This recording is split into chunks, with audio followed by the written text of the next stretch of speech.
Welcome, future lawyers, to this special BarMax webinar.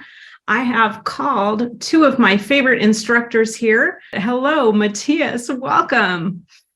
Matthias and Melissa are two of our BarMax instructors. They've been here with BarMax longer than I have. And I'm Celeste Pagano Bowles. I'm the content director here at BarMax. And we came here today hi, Melissa. Hello. I just saw your camera pop on. We came here today to address some bad advice, some good advice, some bad advice that we see circulating around the internet sometimes. And I kind of told, hey, Matthias, Melissa, I want you to be prepared to give good study advice to our students, but I'm not going to show you my slides in advance. So that we can get your reactions to what we see as bad bar exam advice. Melissa, what exams do you teach? So I teach both California and the UBE. Yes, indeed. Melissa's a lawyer in 3 states. Melissa and I actually both had to take bar exams before the UBE was a thing, and requiring us to take multiple states that are now UBE.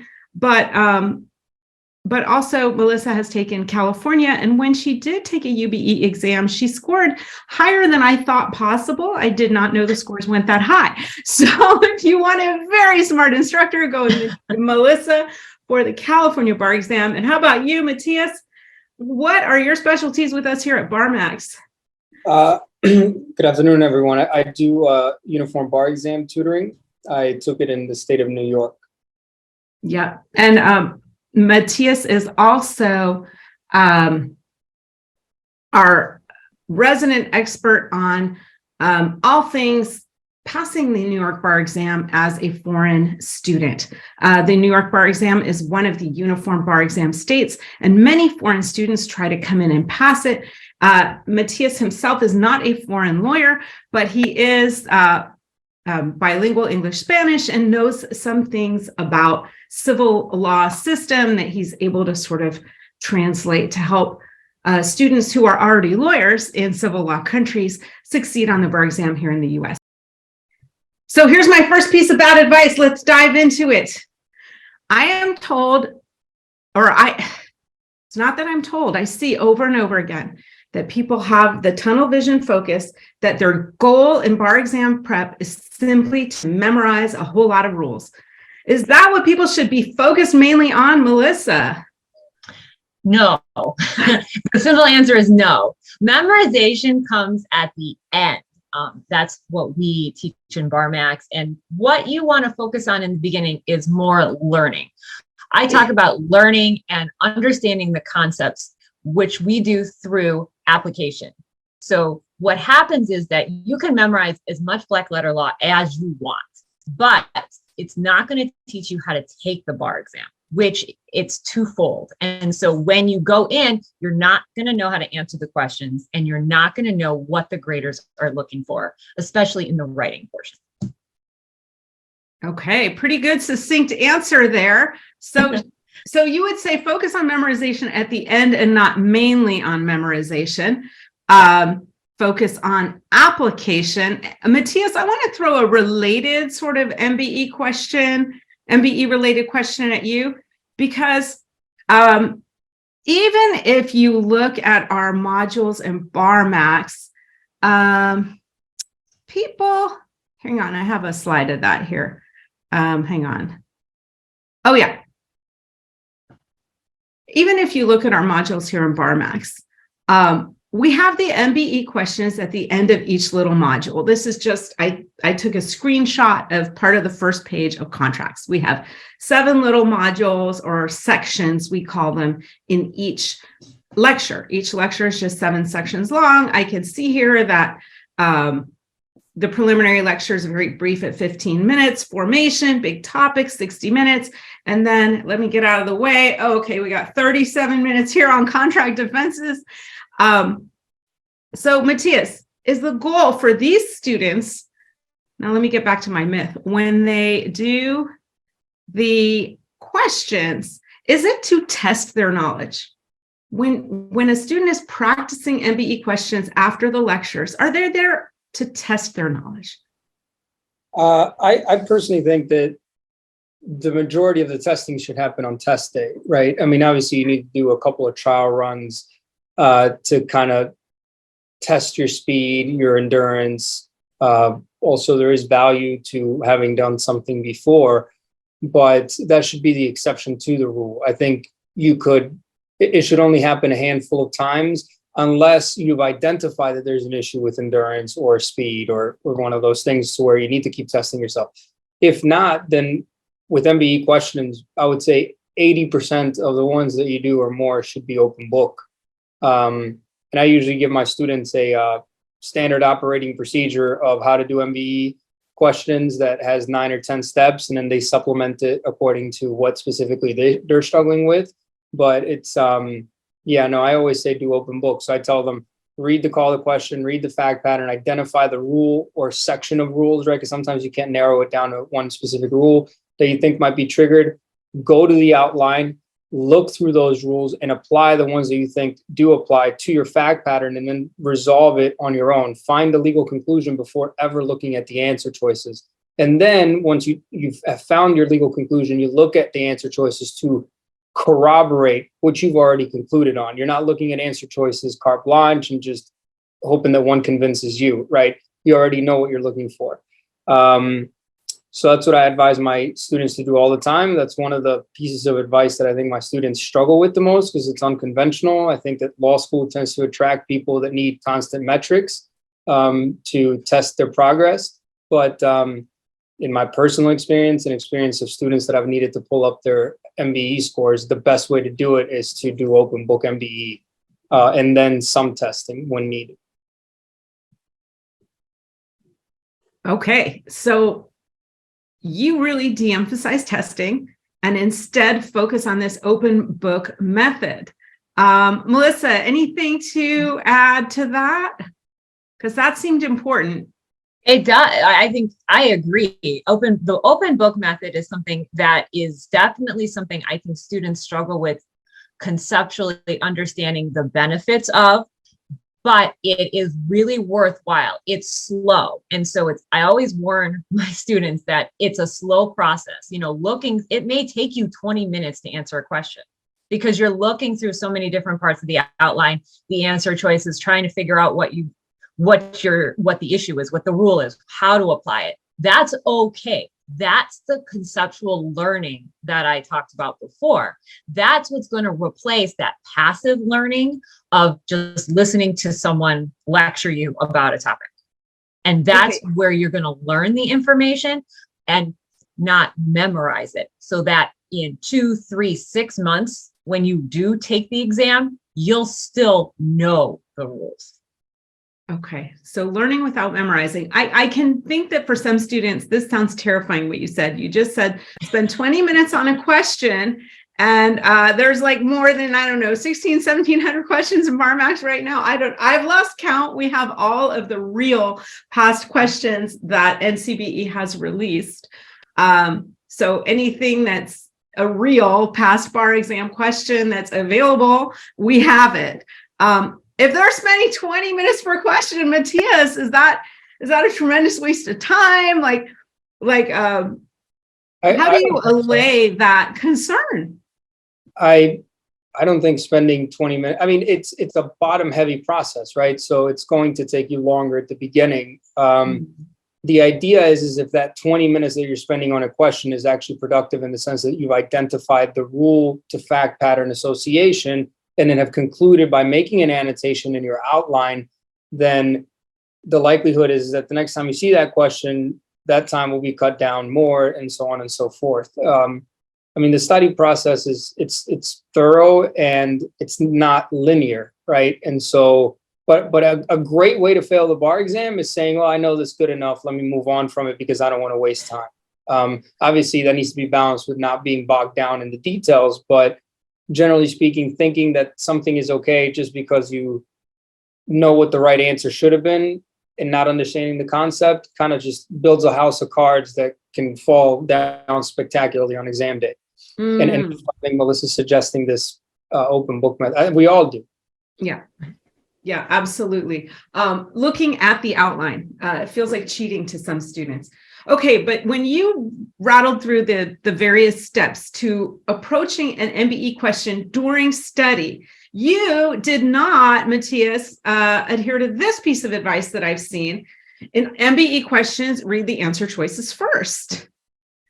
Yeah, I've heard this plenty of times from other students. I've never heard of it. I mean, well, let me put it to you this way. If a student is proposing this method to me, it means they have not passed the bar exam, right? And so therefore it means that it probably doesn't work, right?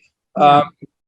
But I just don't do that, because what ends up happening is that, in my opinion, and I'm open to being proven wrong, is that you want to work through the fact pattern and the rule, i.e. in your outline, and arrive at what the legal conclusion is. Now, you're not going to draw a legal conclusion that is verbatim the same as the answer choice, but you will have a general idea of what you're looking for. As opposed to, if you're looking for answer choices, right, first, I've always said that I didn't think that the NCBE test creators are, sitting down every year and just thinking of new ways to make great, excellent questions. That's why they don't release them, right? I also tell my students, I don't think anybody at career day in 5th grade raised their hand and was like, I want to be an NCBE test proctor when I grow up, right? So I just think that these are people who are doing this for the value of the money and are thorough and professional people, but they're not looking to constantly create, right? But what they will trip you up on is the answer choices, because it's a lot easier to make a 1-sentence answer choice that could deviate you from the correct answer than it is to formulate a whole new question to test the material and make it harder. So I would never read the answer choices first. I'm not on an MBE question anyway. I just think that it pulls you away from your analysis of the law, which is what the bar exam tests. Okay. Thank you. Thanks for that. So one more, I know I keep sort of pounding on the MBE questions, but it's a big concern to people. So Melissa, have you heard this one?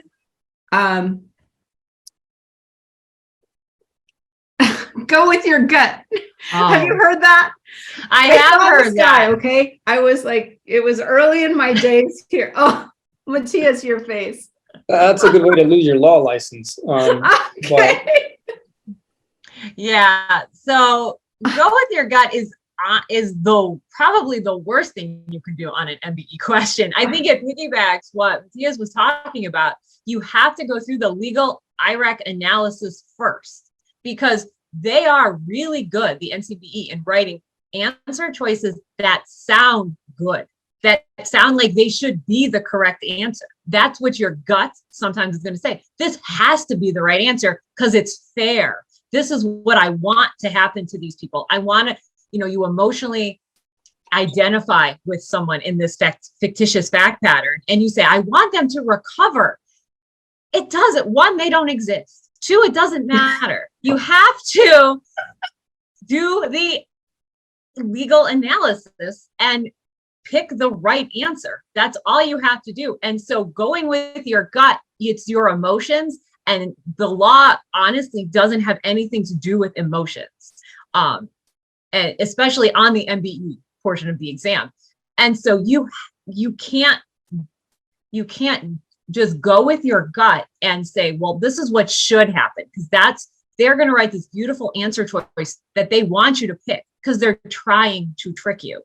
And I think also when you look at answer choices first, just to kind of piggyback that, you're letting them, the examiners, get in your head instead of just doing what you know you can do, which is identifying the issue, applying the rule to the facts, and coming to your legal conclusion.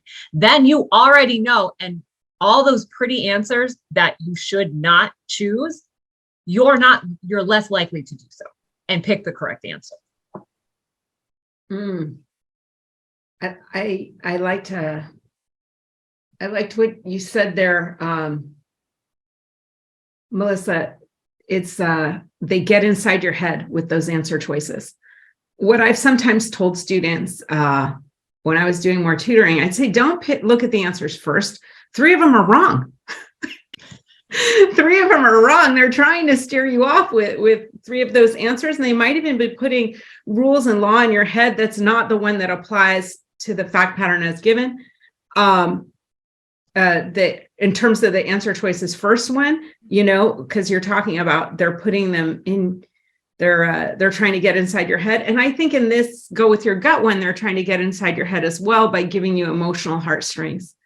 I think the only part of the exam where, it's not good to be a bad guy is contracts, because there is a duty of good faith, right? So maybe Sure.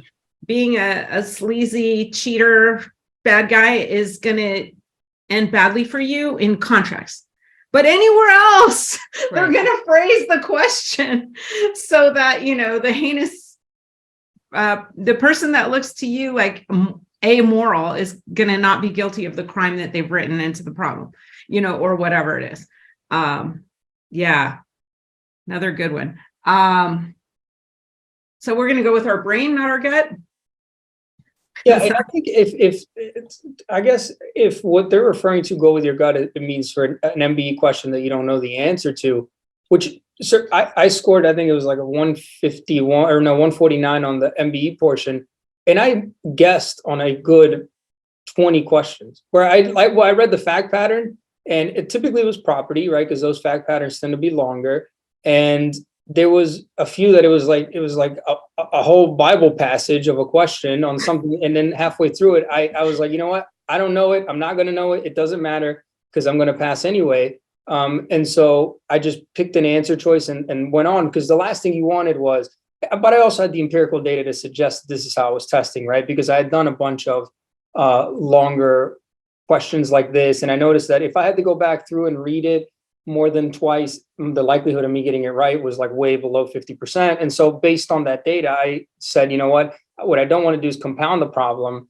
by taking too long and then having to hurry up on other questions and also getting into a funk, right? And getting into a funk is a very real thing. Students miss in streaks, right? Mm-hmm. And Yeah. And it takes us, and a question is purposely put there to put you into a funk. And so to avoid all of that happening, I'd get halfway down the fact pattern. I'd be like, yeah, you lost me.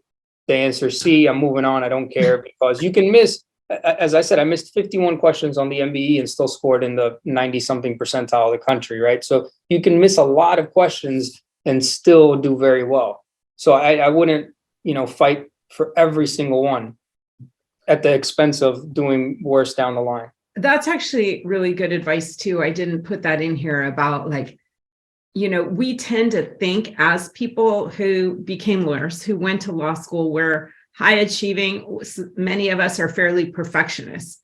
And, if we ever got below 90% on anything, we were a failure in life. This is kind of how we approached our earlier years. And on the bar exam, it is just not like that. You are not aiming for 90%. You are aiming for somewhere in the 60s.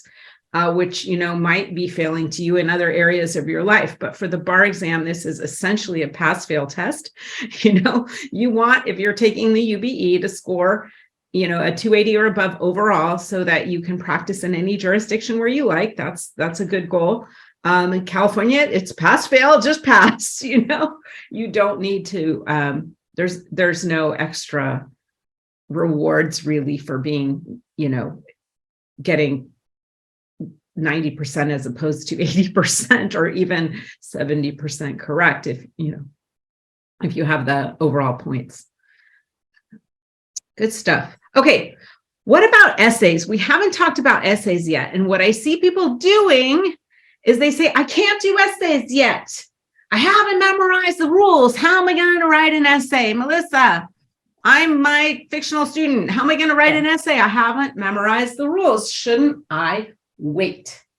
No. Just like the MBE, you should not wait. You should employ our open book method. It's very similar. You can try to identify the issues. You may be able to, you may not, depending on your level at that point. And it's a developing skill, how to write essays for the bar exam, whether you're in a UBE state or in California, which they differ a little bit based because of California's longer, they're more comprehensive, but the idea, no matter which exam you're taking, is that you can look up the rules. You should do it. Write the complete rule. It's reinforcement. It's how you're going to learn those rules. You're going to make that rule, fact, pattern, association. And then what you're going to really practice is your analysis, right? Those are where a lot of your points are awarded, is finding the relevant facts and applying them to your rule. So again, another form of reinforcement, because you're now not only writing the correct rule, now you're applying it to those facts. Really good. I have a related one for you, Matthias. Oh, by the way, I wanted to say this. I threw this slide in here because we encourage you to submit 2 or 3 essays open book very early in your process of bar study, so that you can make sure you're doing what Melissa just said, which is getting the writing where it needs to be. Especially, I think the challenge on the UBE is that our MBE essays, they're 30 minutes. You kind of have to be very succinct and to the point.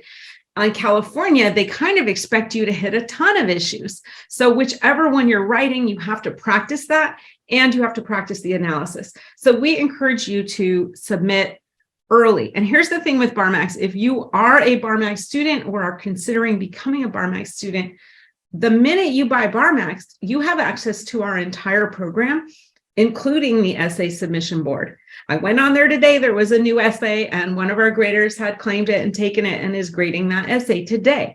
So if you are submitting essays in the off season, which, really for the July bar exam, the busy part hasn't started yet right now.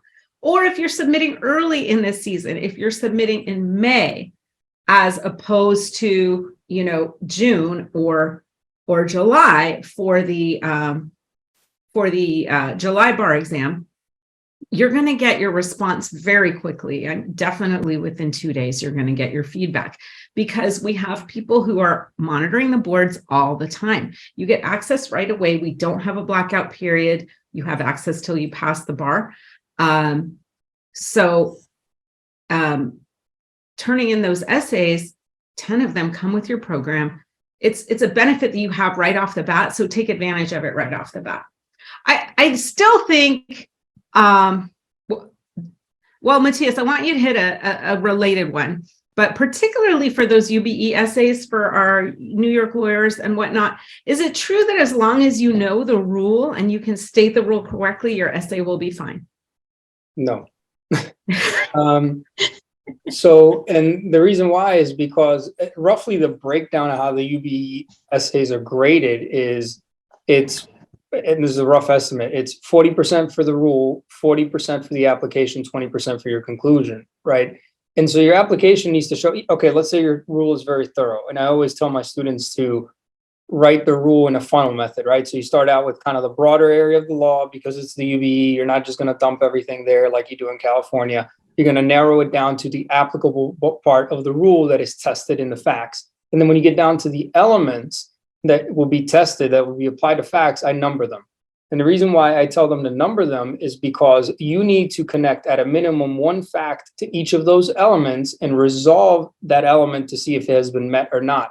Because in order to arrive at a legal conclusion, you must show that all of the relevant elements that are, and this is where you have to watch out for ands or ors, are met, right? And so I always say do law because fact, right? So if you have, for example, for diversity jurisdiction, it's parties are of diverse citizenship and amount in controversies over 75,000 pled in good faith. You need to show me a fact that tells me the plaintiff and the defendant are diverse in citizenship. You need to show me a fact that tells me that the amount pled is over 75,000 in good faith. If you don't make those two connections individually in your application section, good as your rule may be, you're missing out on all those points, irrespective of whether you correctly conclude that there is or is not diversity jurisdiction. And so it's imperative. And I've seen students fail because of this. They get all, which is a silly way to fail, right? because they know the law. They know right, the exactly. law, You and know yet the they're law, you know how to still. conclude, you're just not being thorough. But you Yeah. know, this is not delayed at the feet of the students. Sometimes it's just they didn't get the adequate preparation in their law schools or law bar prep courses or whatever it be. But yeah, no, it's if you don't apply it, there's no, and this is also applicable in law, right? I mean, if you show up to court and you're like, judge, this is the rule and here's my conclusion, you're gonna lose the motion you're doing, you're gonna lose whatever it is that's happening, your client's gonna be pissed, and you're gonna have to rework the case, right? Yeah, that's a good point. You and Melissa think more like practicing lawyers, since you currently are, and Melissa was a practicing lawyer. So, you know, you have to deal with courts and making these arguments succeed. So that's a good point, that there is a little bit of a disconnect. Sometimes I say, look, the bar exam is nothing like really being a lawyer. It doesn't test the same skills, but this is one thing you do have to do in both, is apply the rules to the facts. So your essays will not be fine. Thumbs down on that piece of bad advice. Let's see what I have next here. So the bar exam has another written component in addition to the essays. It has a performance test. In California, that's a 90-minute California performance test. It's a legal task you have to do. You're just given a memo. You're given a like library with all the law you're going to need, and you're given an assignment to write. On the UBE, you'll have two very similar things, 90 minutes each, called the multi-state performance test, or MPT. So no law to learn at all. Because they require no memorization, does that mean there's no need to prepare? No, that's not correct. And actually, I have seen so many students fail the exam because they did nothing or very little.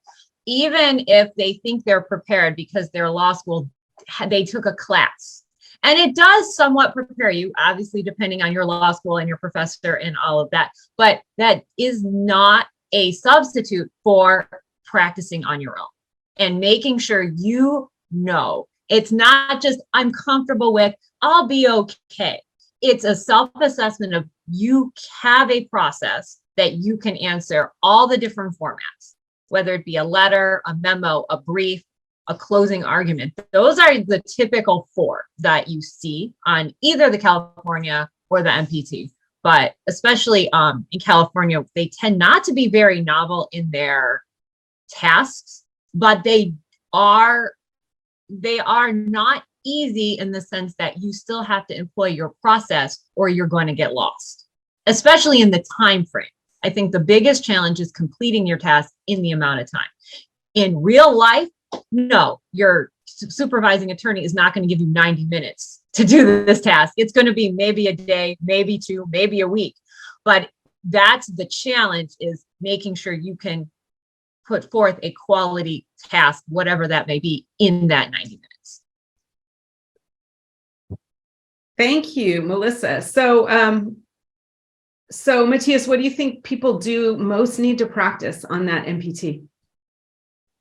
I think just practice it generally. The people that I typically get that for some reason or another refuse to practice MPTs are people who are already either practicing law in another jurisdiction and they're taking another bar exam, or they're law graduates that are retakers and they say, well, I do this all the time, so it's not hard.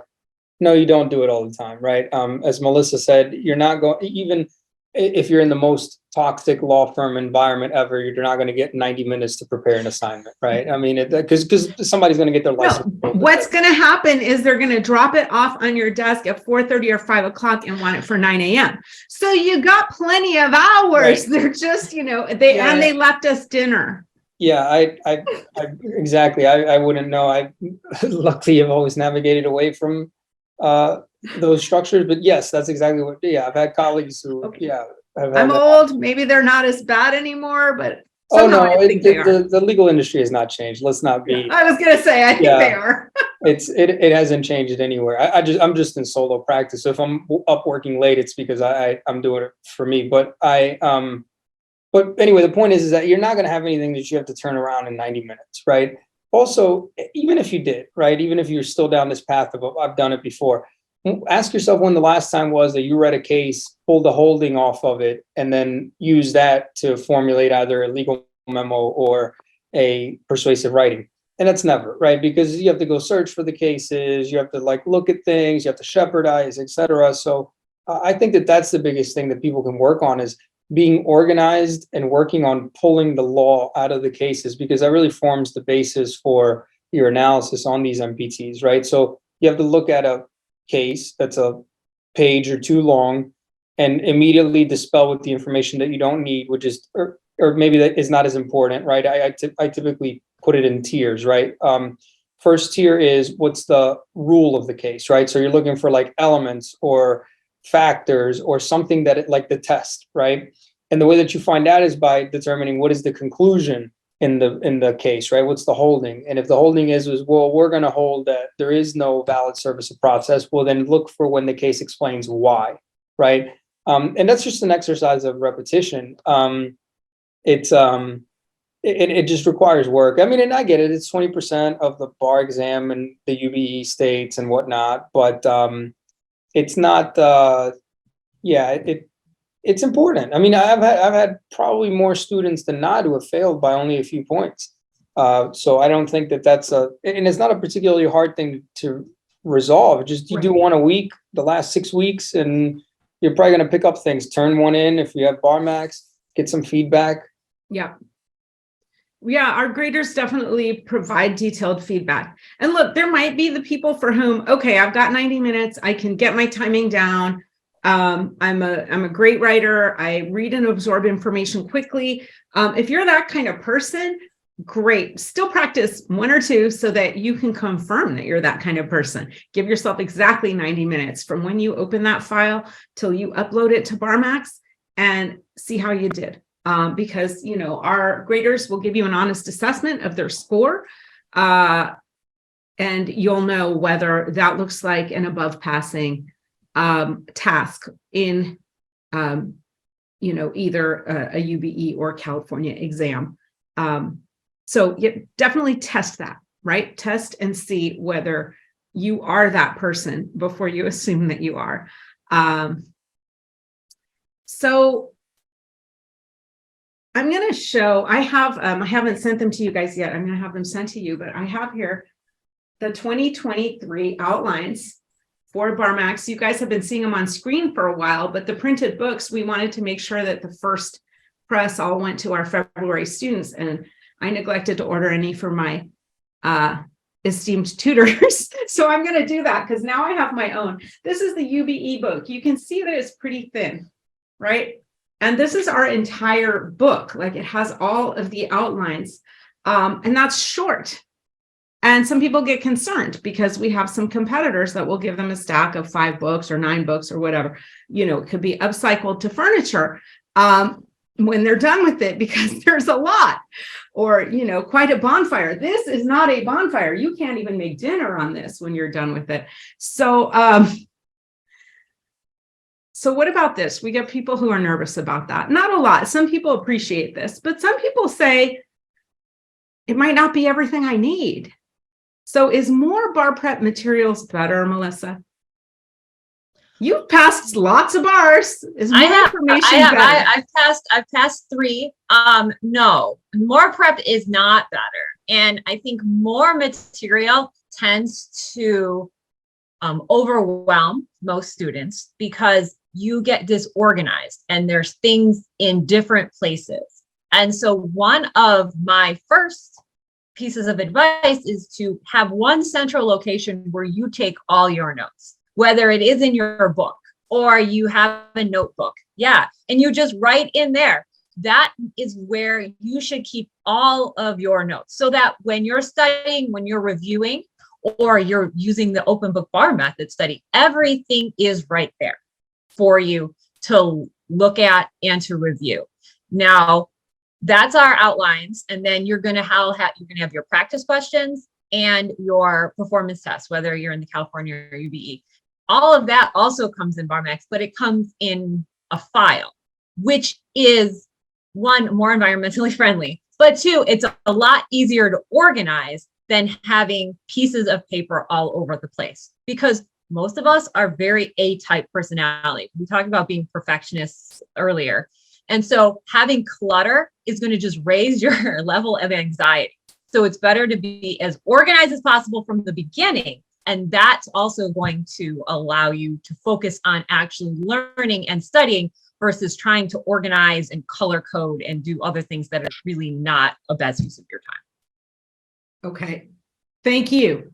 I have one more kind of big topic to discuss, and I'm going to throw it at you in terms of another myth, but I think there might be some topics I missed. So students, if you have questions that you want to hear Matthias and Melissa talk about in this session, get it into the Q&A box right now. If you have specific questions about BarMax or your own situation, then you can put it in the chat box, because we also have Katie here behind the scenes answering lots of questions in chat if she needs to. So go ahead and ask your questions now, but I'm going to hit this topic of schedule. A lot of people, we got rid of that one, right? In fact, we got rid of all those books. What about this? When I first studied for the bar exam, I took a program that had a big pile of books. They had me listen to pretty lengthy lectures, maybe 7 hours a day of lectures. We had to actually go back then. This was before the internet does all the fabulous things it does now, like bring you BarMax. And then I would like grab some food and I would go home and I would study until late into the night. And I estimated a lot of days. It added up to 16 hours that I was studying for the bar. And yet I never felt like I was doing enough. It was very stressful. Do our students need to study 12 to 16 hours a day for the bar exam? Matthias, what do you think? I maybe did a handful of days when I was studying. So, and it was towards the late part of studying. No, you passed using BarMax, didn't you? I don't know. I didn't use BarMax because in my law school, paid for a different program. It was somebody else. Yeah, I can't remember. Because I got rid of all the books. But no, I never studied 12 to 16 hours. Never. I don't think I've ever done anything for 16 hours other than sit on a plane. But yeah, no, I would just, it's slow and steady. It's a marathon. There's no value in unless look, and I've had at least one student that he was a very high IQ individual, high endurance that could study for 16 hours. But I think that's the exception to the rule.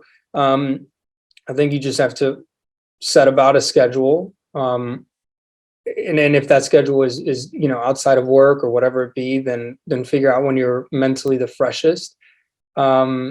If this is all you're doing, a lot of the July takers are full-time studying. Just treat it like a job. Punch in, punch out, get your net 8-9 hours a day. And then after the 4th of July break, yes, you're going to be on closer to like 10 to 12 hour days, but that's including everything, right? Your lunch and a couple of breaks. If the anxiety carries you through in the last few weeks and you are pulling 12-hour days, then that's fine. But a 16-hour day, I don't see any, unless you're someone who doesn't sleep much, has nothing else that they need to be doing. I just don't think that that's a good way to let everything percolate that you're studying. Yeah, I will be the first to admit that I was crazy that summer. There was, and most people don't go that nuts, but it was a pretty nutty summer for me, my first summer right after law school. And somehow that's what I did with it. It was not advisable. And in fact, most people need more sleep than that, and a little bit more downtime than that.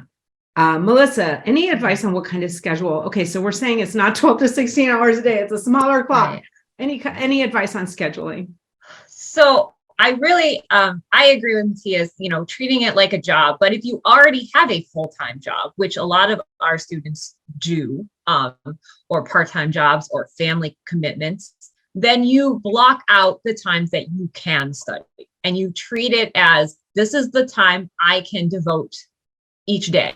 And whatever that is, it can be enough. You just need to make sure whatever those blocks of time are, you're getting through the material. It may not be day to day, on our calendar. You may have to look at it weekly and maybe do some more on the weekends if you only have a few hours during the week, but it's still doable. I would say that I also, as a newly graduated law student, probably spent, 12-hour days studying that my first summer as well. But that also included going to lecture, like Celeste said, back in the day when you did that.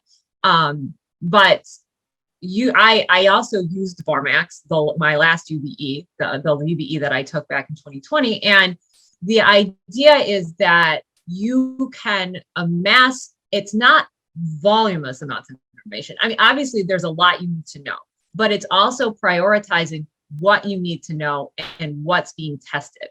And so that's where application also comes in. And so you can do that in the time you have. You just need to make sure you're focused in that study time. Just like, when you're fresh, when you can devote and you're not spacey or tired or anything like that, because self-care is really important because you don't want to burn out before the exam.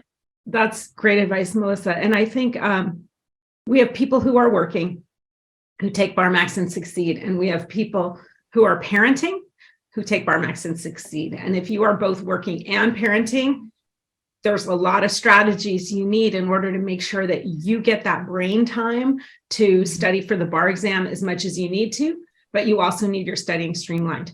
I've got a question here in Q&A. I've got a few really good questions, but I'm going to start with this one from an attorney. So this is an attorney who has been away from practicing for years. We actually have an upcoming webinar on exactly that, on returning to the law. But this person is licensed in one state and planning to take the bar in a UBE state in February of 2024, and asks, should they take the course now to prepare? For most people, I don't recommend studying for more than 6 months, because you're going to get back the material pretty quickly, even though you've been gone a while. You passed a bar exam before. We all know you can do this, right? And you did practice for a while. The danger of practicing for too long is that you kind of like the retention over that period of time. We are working on a version of the BarMax calendar that's for extended study from 4 to 6 months. And the way that works and the way we can make it flexible from 16 weeks up to 6 months is that you kind of take the number of weeks you have, and we've divided the assignments into 3-hour blocks. So you just put those blocks on your calendar over the course of that many weeks. If you are doing the 16-week version, it's 8 blocks a week. It's incredibly comprehensive. It assumes that someone has not had a lot of exposure to these subjects. So there are assignments you could cut if you're already, having mastery of the writing or having, mastery in some subjects. There are assignments that you can trim, but it's a very comprehensive 16-week or 6-month. So we're still working on the final version of that. It's we ran it in beta for the February UBE, and the few people who used it were pretty happy with it. And Melissa has helped me make a California version. We'll be releasing that by the end of March for use for our July takers. So I would recommend that student who's taking February 2024, think about, taking 4 to 6 months leading up to the exam and using that. We do have tutoring, and that can be an excellent use of tutoring, helping with scheduling. I have a question about Georgia, so I'm going to cover Georgia and Florida for a minute, but Matthias or Melissa, you want to talk about just the role of tutoring? Let's deal with that one later. The role of tutoring in scheduling, in that aspect of tutoring. Like, have you helped students with that, and what's the value of a tutor there? Do you want to go first, Matthias? Okay, I can go first. So we definitely do a lot of, I do just consultate. It's not a consultation, but it's just really an hour about scheduling and how it works with everyone's individual schedule. So you look at It's very specific and individualized. So you identify, what are your commitments? So what are your work commitments? What are your family commitments? And where do you feel like you can take those 3-hour blocks or 2-hour blocks, depending on exactly how much you can devote during the week to that. And I always, if you can't give 3 hours at a time at the beginning, then 2 hours, whatever works in the beginning. But you have to incrementally increase that, because you're going to be sitting in the bar exam for 3.5 hour time blocks. And so you have to have that test taking stamina. It doesn't have to be something you work on, in May or whenever you start studying for the exam, whether it be April, May, or if you're looking in, December for a February exam. But what you want to do is make sure that you're incrementally increasing that, so you can not only sit for that period of time, but be mentally focused. And that's the key, because it is mentally exhausting and it is a marathon. And so you have to be able to withstand that. So on an MBE, for example, you're not getting those slew of wrong answers because you're not focused. Or in an essay or a performance test, you're just not able to understand, synthesize the information because you're too tired, because you're mentally exhausted. Okay. And so that's really good advice for everyone on our scheduling, right? We want to work when we're at our best. And I think one of the things that Melissa, and I know you're really good at this, is you're kind of helpful with helping students stay on track with their goals, when they have a schedule, when they have goals, helping them stay on track and then adjust when needed, because life happens. So I'm going to address the Florida, Georgia question real quick, but then if you want to look in Q&A, Matthias, there's a foreign lawyers question, and I would love for you to tackle that one next. We have a tutor who is an expert in both Florida and Georgia. She grades those essays for us most of the time. Some of us will pitch in and grade them in the subjects that we know well enough, but she grades most of those essays, and she provides tutoring in that area. So currently we do have a tutor who works with Georgia and Florida students with some amount of,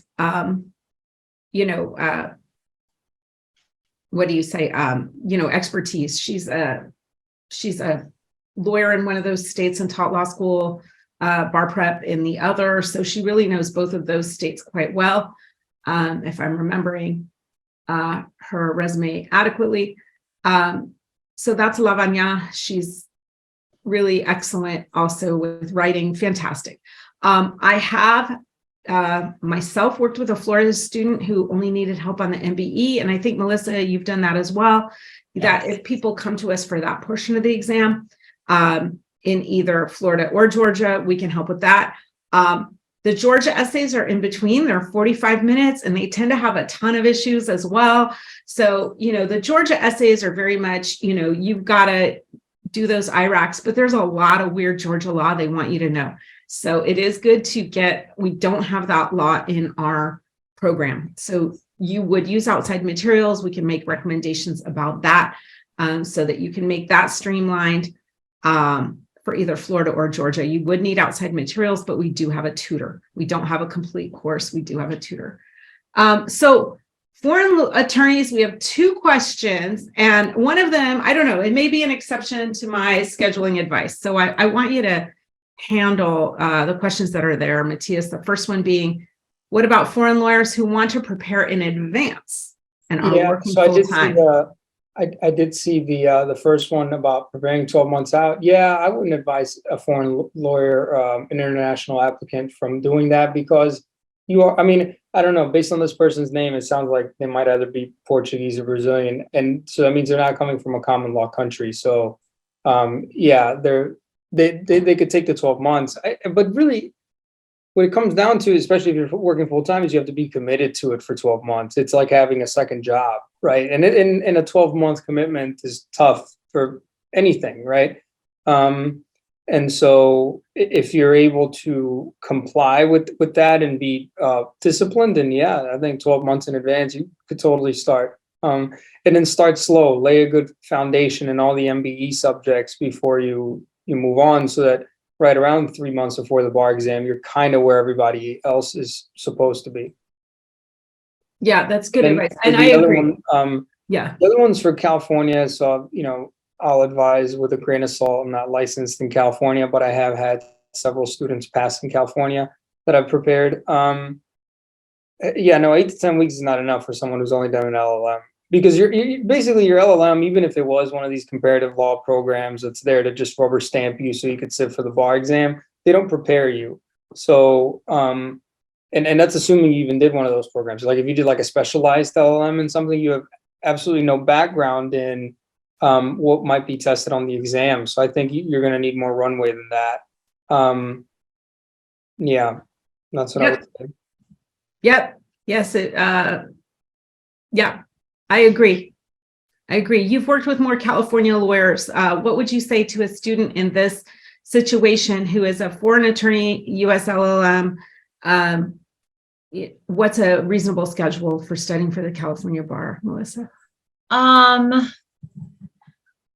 A reasonable schedule, I think it would have to depend if you're not as familiar with all the MBE tested subjects and the California subjects. So I think it's probably going to be a 16-week. I actually would recommend, our extended calendar and taking your time, especially if you're working, because it's going to take a little bit more time for you to become familiar with all the different law that's being tested, the rules, and that familiarity that you get with going to an American law school, that a lot of it comes back because it's the core topics, at least on the MBE, that you take in your first year of law school, that you're not going to have. So I think an extended period of time would be more advisable for that particular student. So, so this actually, for this next one, maybe I'll stop sharing my screen and one of you guys can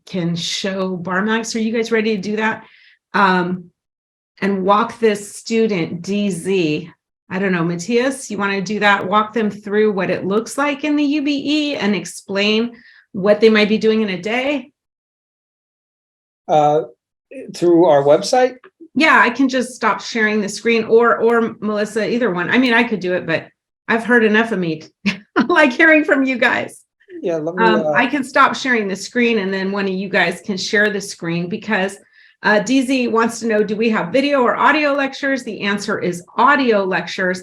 And can we explain the materials? So I feel like this is probably a good opportunity for one of us to show the website. When do you want to jump in, or should I? Let's see. I'm trying to find my login information. Of course, after we finish February. All right. Well, I'm logged in, so maybe I should do it. You know me, I'm here all the time. So yeah, let me go ahead and do that. Let's see. Portion of screen. Hang on, I got to go to basic. Here we go. So this is the opening page on the UBE course. We can all see this, right? Yeah. Yes. Yeah. Okay, good. I got to make it smaller so that I can bring it over here. Celeste, someone asked if we have a tutor from Missouri. Missouri is a uniform bar exam state. That's where, right. That's where my former student Tyler is from. The one that I flew out to see get admitted. Oh yeah, he was so grateful for Matthias that didn't he pay for your flight? Yeah, he took care of that. Actually, we're handling a federal lawsuit together now. Yeah, no, he was an interesting student. I know, a lot of fun for you to work with, and he was very grateful to pass Missouri bar with your help. Yeah, he worked hard. He was out of law school for like Absolutely. 15, 16 years, passed, and then eventually opened up his own firm, and he needed someone who had litigation experience to take on a case. And so I waved into Missouri, and now we're arguing in the Western District of Missouri. Wow, congratulations. Yeah, it should be an interesting case. The judge looks nice. She's an Obama appointee who seems very impartial. So should be. I was a little worried about arguing or, trying a case as a New York lawyer in the Harland. I think that it could be. Yeah. There's always that My Cousin Vinny vibe. It's 100%. And you don't even have to be like some goomba from Brooklyn. You could just like being a New York attorney with a Wall Street address on the signature line is enough to Just being someone who uses the word Goomba in a sentence. No. Anyway, so let's answer the legit question here about our website. I'm giving you a hard time, Matthias. Matthias is definitely like. I'm sure the Italian Anti-Defamation League is drafting law. I know, I'm Italian, right? Yeah, I am too. I live in Indiana now, but I'm an Italian American girl. So here we go. Here we have our course. You can see it lays out subject by subject. If you want to see how this works, what it feels like, you can visit the website and sign up for a free account. It gives you access to some of the material. So that's testmatchprep.com/bar-exam. Or you can download the app. We have an app version as well that is very smooth and clean. We did not invent this app for the pandemic. In fact, we existed as an iPhone app first. I think it was in 2010. That's when BarMax launched as an iPhone app, and then later an Android app and a website. So now we're available in all these formats. So you can see what it looks like, see what it feels like, but you go here and when you jump into each lecture, as I said earlier, each lecture is 7 segments. They vary greatly in length. You can see most of the ones here in civil procedure are about an hour because that's a pretty big, pretty heavily tested topic on the bar exam, and there's a lot to know. In some subjects, there is just a lot less to know. We have a fairly new trust lecture. It's one of the shortest because there's not a whole lot you need to know. Some of these segments are 5 minutes, some are 20 something minutes, and that's it. Very little hard black letter law you need to know. What you need to do with these kinds of topics is just practice a lot of essays and see how these rules appear. Not too many rules, but they appear in certain ways in the essays. So where would you get that? Well, you would go to your profile page. I am logged in as me. That's good. Sometimes I accidentally log in as someone else, and I'm not accidentally, but I accidentally don't get out of it. So here I am, I'm logged in as myself. If I want to see all of the essays and all of the practice tests, like the MPT, or in the California course, it would be California PT, then I just download the welcome packet. That's the way it appears right now.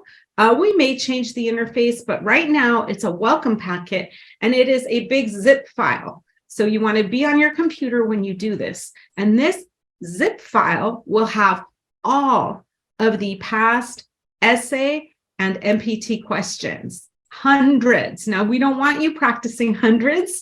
We want you practicing dozens, and we want you practicing from recent years because there tend to be trends in exam testing. The 16-week calendar I mentioned earlier pretty much hits most of the essays from the past 10 years on the UBE, 10, 12 years, most of those essays, because we find those to be really valuable in preparing for the modern bar. So in each segment, you have multiple choice questions and a lecture and some flashcards that we recommend more for review later. Then we have this MBE Questions page. And here we have, right now, the way it's organized is, for example, here in crimes, you'll see that we have 206 questions. We recommend that you do these in study mode. That is that when I pick an answer, I'll just pick D for everything. And oh, this one is D. Right. And anyway, when you pick an answer. You get them right even when you don't try to, Celeste. No, I know this one, but also when I'm demoing, I just pick D for everything because then, I don't have to read. But actually, this is a question we teach from. So you'll see answer explanations, and especially here you can see. But we actually don't recommend that you do it that way. We recommend that you go and you read Mel should be, the call to question, then the question itself, and then you pause and you go back and you look up what that rule would be. You can have this open in split screen on your computer so that you're looking at the subject outline. Whoops, I got to go back to the homepage. Let me go back to the homepage so that you're looking at the subject outline, because you can see I am on the wrong page. All subjects, here we go. We updated our user interface recently. And so, but let's say, you know, I didn't even look, but let's say it was a crimes against persons question. I can look through here. Whoops. Sorry, that was Harvard's Ronald Sullivan. He has a very booming voice. I can look through here and get the rule I need. I could have the question open on my device and the outline open on my screen. Or if I prefer, I can use the book version of the outline. We want you actually going and looking at the rule. As Matthias and Melissa were explaining earlier, we call that open book method, so that you wrestle through what's the correct rule that applies, how does it apply, and don't just passively read our answer explanations. Read that afterwards, after you've really done the brain work of working it through yourself. I have a whole video about this called Open Book Bar Exam Study. I'm pretty passionate about it because it is supported by brain science, that this is active study instead of passive study, and that results in higher retention. So that's what the course looks like here. Is there anything important I left out? Oh, maybe analytics, yeah? That's what I was going to say. Yeah, I think analytics, right? Every decision you should make should be data driven when you're studying for the bar exam. And obviously most people don't have that data when they start out, but once they do, especially coming down the home stretch, that can be make or break.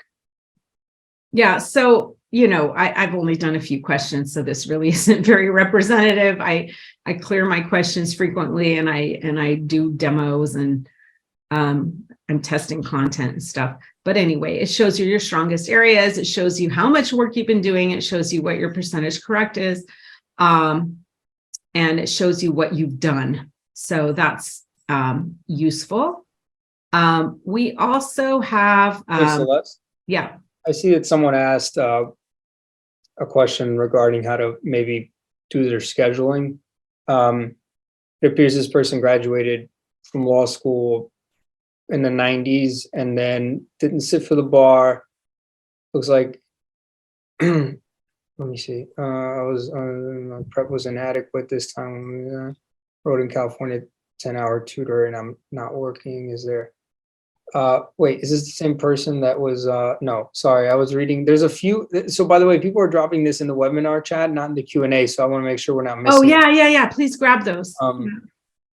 It looks like, I saw it somewhere, but it was someone who, I think it's a mom, and she's got a few kids, and so how to manage it. I think what I always tell my students that have children is, unfortunately, I mean, I have a daughter as well, right? So I get it. They're very much needy when they are awake, and I tried to work a lot when she would be asleep, because she was a lot younger. She was an infant when I was taking the bar. Now this might be difficult if there's several children, but I also infamously tell all my. Yeah, I think it was, that's 5 kids. Yeah, 5 kids. Okay, yeah. Lavanya has 4. Yeah, hey, I would assign them one MBE subject each and make them, make them study it and help you learn it. But no, I think it's difficult, especially if you're the primary caregiver. But I think if they're in school, when they're in school, right, that time has to be like a job. I always tell my students how I infamously sent my ex on vacation with my daughter just to have them be busy for 10 days so that I could study for my bar exam. So I took no pleasure in sending my ex on vacation, but it's what I needed to do, right? So that was extreme measures, but extreme circumstances. Yeah. You imagine what it's like swiping your credit card to send them on vacation, but it's fine. It worked. It's what I needed, because in those 10 days of no interruptions, I got ahead. And then I think this was right around the 4th of July was when they went. And so going into those last 3 weeks, I felt like I had, so I'm not suggesting that you send your family on vacation, but I'm saying there's always support groups, right? Like, I've had students that were in co-parenting situations that were slightly contentious. And so I was like, well, now's a great time to enforce the family court agreement, right? And being like, you need to come get the kids this weekend because I got to study. So, yeah, I mean, that's, it is what it is. Because if you don't make the time for it, you're going to have to make the time for it when you're taking it again the next cycle. Yeah. And we don't want that. Right. Yeah. You can also have your, if you have close family, right, that can just kind of pinch hit on little things, right? It doesn't have to be on like, take the kids. I think, well, I don't know. If you can, if like, grandma, grandpa can take the 5 kids, then absolutely. Right. Then, or like help you with, like dinner, things that take away time from studying, right? So like laundry, and I'm in New York City, so we don't do laundry. We have drop-off services. Like having a washer and dryer in your apartment means you've made it in life, and I haven't yet, right? So, yeah, and that's the New York City gold standard for I've made it in life, right? And not only because of the washer and dryer, there's also like the building connections because the buildings are old. But so little things like, if somebody can help you prep some meals, do some laundry, things like that, that keep you away from the studying, and then you can make sure to substitute that time with study time, is a good way to make up the ground. It's hard to give you like a blueprint without knowing your schedule, but I do this regularly with my students that have other, and I have students that have all kinds of stuff. I have a student that is a special forces person in the U.S. Army, and one day we're doing a tutoring session, and you can hear like shelling, because he's in Eastern Europe, so like it's, or whatever they're doing, right? So like you can work through it, but I think you need to identify what within your schedule is negotiable and what is not, and the things that are negotiable, delegate, right? Great time for kids to start learning house chores. Okay. So this brings me to some office hours. The ones that were webinars like this are posted on our TestMax YouTube page. So go look for the BarMax playlist on the TestMax YouTube page. But if you are a BarMax student, we have this tab called Office Hours. And you can see some of them are very substantive, okay? Agency and partnerships. This was one of Matthias's charts. I tend to love to hit, contracts. So I think I did this one with Emily. I don't remember. Anyway, we have some that are quite substantive, but if we just filter for general strategies, so some of these are paid content only available to BarMax students, and some of them are on our website to help everybody who's taking the bar, whether or not you have yet purchased BarMax. And so, hang on, I got to get this screen a little bigger, and I had it on my small screen. I'm old, so I really use that big screen over there for almost everything, because you get to the point you can't see much. What's showing right now? It's a white screen. Oh, that's just not what we want. There we go.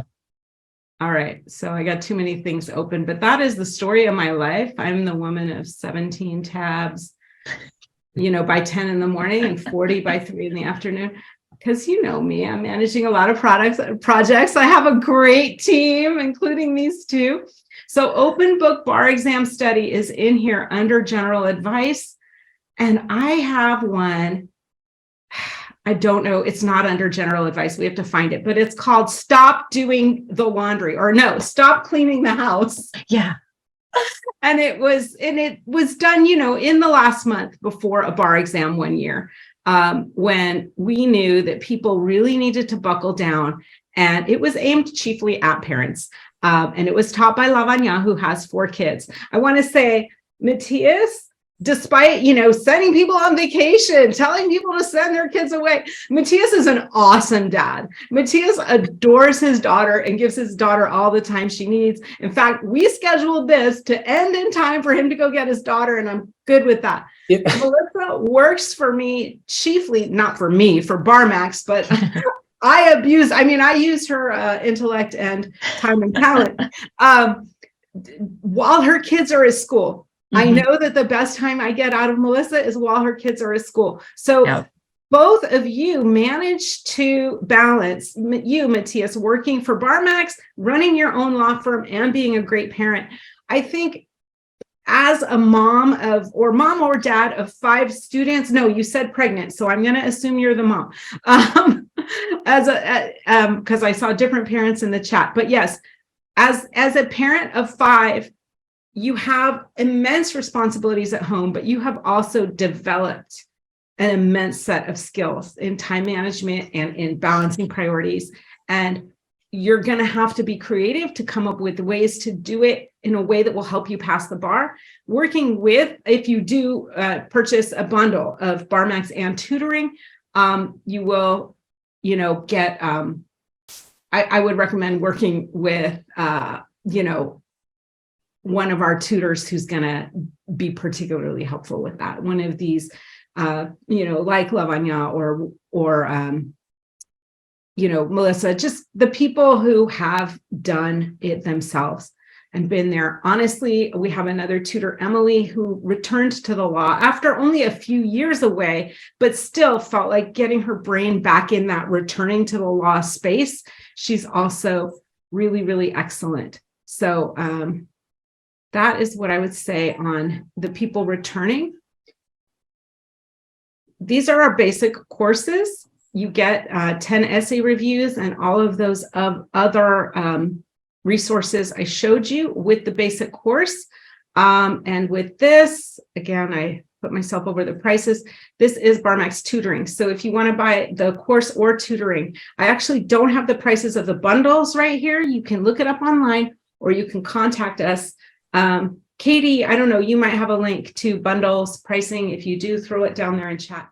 Yeah, Celeste, that I'm happy to say more directly. Barbari's going to give you a whole Bible. I mean, like, it's just not innovative. It's not updated. It's not really like following the recent data, right?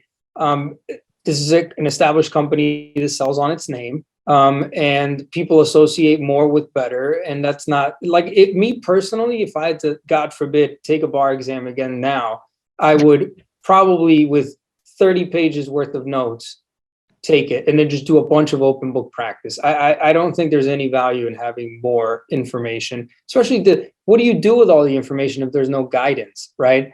And I think that BarMax gets to the point in that. And it gives you the tools, but the tools are what you make of it, right? There's no substitution for the study process, right? You can't buy your bar passage, like not even close, right? So I think that would be our, I think that now other companies have kind of caught up with trying to make their things accessible on apps and stuff, but I don't know that they have. Yeah, they haven't. You can go look at the star rating in the App Store. No. I mean, look, we're a 5-star app, and the other ones aren't. I've met Maron, the owner of this company, when people thought he was nuts for doing this on an app, and then now it's the standard. So I get it. Yeah, I would imagine that even if other apps exist, ours is better.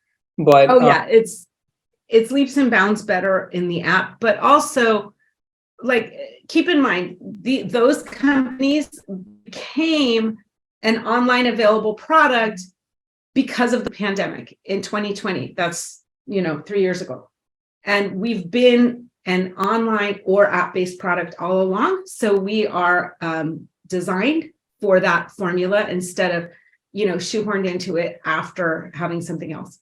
Another big advantage, I referenced it earlier, is that if you say use this by BarMax within the next few days, then you start studying whenever you want. The other companies do have dates that their programs kind of drop and are available. So sometimes we'll say, hey, this particular calendar's in development, or, we're in the process of updating such and such materials. Because you catch us during our updates, we want to be ready for you when the bulk of people come. But if you want to start studying early, you can. And with the other programs, there are lockout dates. I would say that is a huge advantage, that you kind of have to be on the schedule of the company with the other companies, whereas with BarMax, you establish your own schedule. And we also have really terrific graders. I've seen, people post reviews of our company where they say, oh, it was the graders, made all the difference, because they write extensive comments in your essays and really help you to improve your writing. Well, that Themis, somebody posted, how like you can't get away with anything anymore because it's all on the internet. Apparently somebody who had applied to be a grader with, I want to say maybe it was Themis, or another company, and didn't take the position. They pay a lot less for their critiques, their graders. And so you're going to get what you pay for, right? I mean, honestly, even with like the amount of like what we pay you guys is a lot more than the competition. And I know that. And I pushed for a raise, last year, the year before, because, and another bump up in, something this year, because why do I pay my people more? Or, I don't pay them, the company does, but, because I appreciate that they give a better product, and they put in the time. And honestly, like knowing what BarMax tutors and graders could be making as lawyers, the fact that they have to love to teach, to do even the grading. You guys do it, you do it as well as you do, or we do it as well as we do, because we love to teach. I'm in there grading too when when I can, when things are busy, when we're all hands on deck. We're all the instructors pretty much are in there grading as well. And then we have some dedicated graders who just grade and are phenomenal at, getting a lot of our students' needs met. Let's see.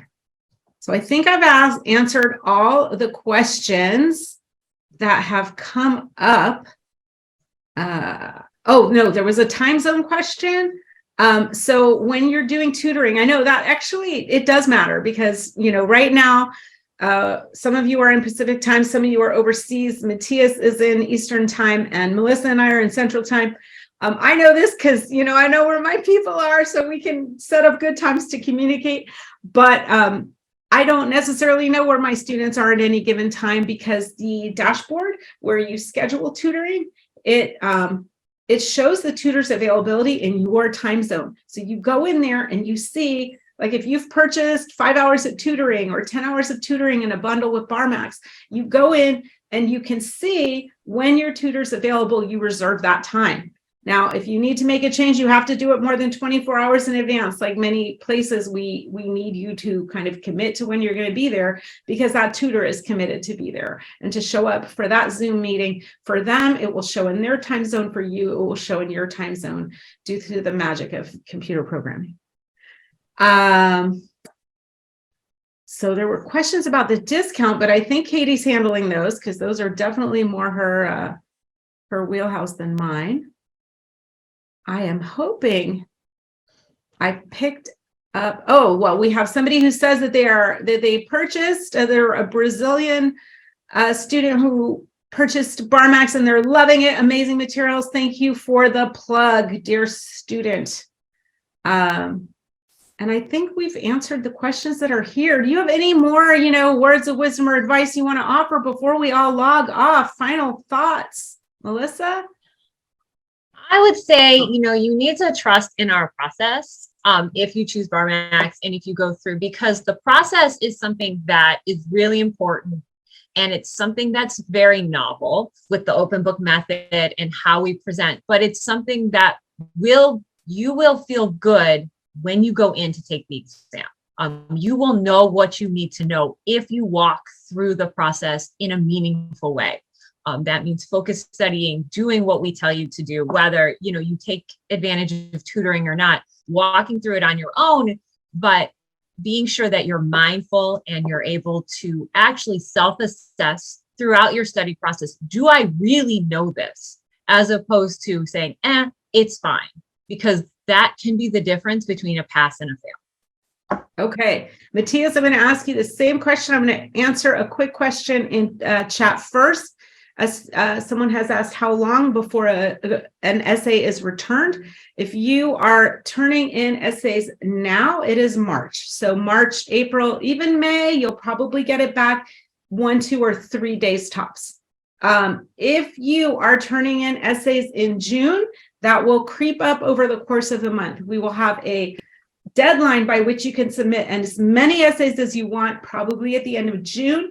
And people who procrastinate and wait till the last minute, guess what? I have hired a team of talented people, but they're human and there's only so many of us. I can't replicate them like droids. So if we get a flood of 200 essays on the last day, those people are going to wait 8 days, usually, between 5 and 8 days to get their essay back. So this is usually when you, Celeste, start telling me to pick up more essays, right? I start begging. It's not just you, Matthias. I do all this like private begging, and I make you feel very special, and you are very needed, just like the other 8 people that I just privately begged. Oh my gosh, my trade secrets are revealed. I also begin grading essays, and I tell my loved ones that the weekend is shot. Yeah. No, I mean, we do what we have to do to get them back to you in a reasonable time. But if you waited till the last minute, a reasonable time is 8 days. So honestly, yeah, I'm very honest. We think it's beneficial to you to turn in some essays early so that you can make sure that your writing is on track. And if it's not, then you can keep practicing. You can take what you've learned and apply it in your next essay. You've given yourself time to apply it and practice it, right? And then turn in some more as you're learning the subjects. Now do them closed book time so that you can get comfortable with that discomfort of, oh, I don't quite know the rule, but I have to spit something out anyway, because that will happen on the test. So we do want you to do some a little bit later in your study period. Yes, in June, closed book timed, but we don't want you to wait till the last minute because we do think feedback is valuable. It's more valuable the quicker you get it closer to the time. So that's the honest answer. It can take anywhere from 1 day to 8 days to get your essay back. Matthias, final words of wisdom for our future lawyers and future new state bar passers today. Sure. I think, yeah, like Melissa said, trust in the process, but in addition to that, stay consistent. Don't come in throwing haymakers, right? Just slow and steady wins the race. Start establishing a schedule that you can stick by, something that's reasonable, but that also meets the ultimate deadline of being ready by exam day. I think that the general vibe that we give off is that we know what we're talking about, but we're not pretentious. And that's kind of how the course is built too, right? We're just going to tell you what you need to do. And it's coming from a place of, we're on the other side of it, right? We've been doing this for more years than I think any of us care to admit, right? And we have a bunch of students behind us that have gotten this done. And so it's an unnerving process because everybody comes at it from a different point in life, right? But there's a reason why we're here and doing what we do. So yeah. Make sure that you get yourself ready to get the most out of the course or the tutoring or whatever, even the study process period, right? And it's not a commitment of heart, it's a commitment of like scheduling and discipline. And so that's what I would tell my students, right? It's not the bar exam is not always a meritocracy, unfortunately. It's what it does is reward efficiency. And that's what I would say is be efficient and disciplined. Well, there you go. Good words to end on. Be efficient, be disciplined. Contact us if you have more questions. We're here. We want to see you pass, and good luck. Thank you, Matthias and Melissa, for your participation today. Bye-bye, everyone. Take care. Bye-bye.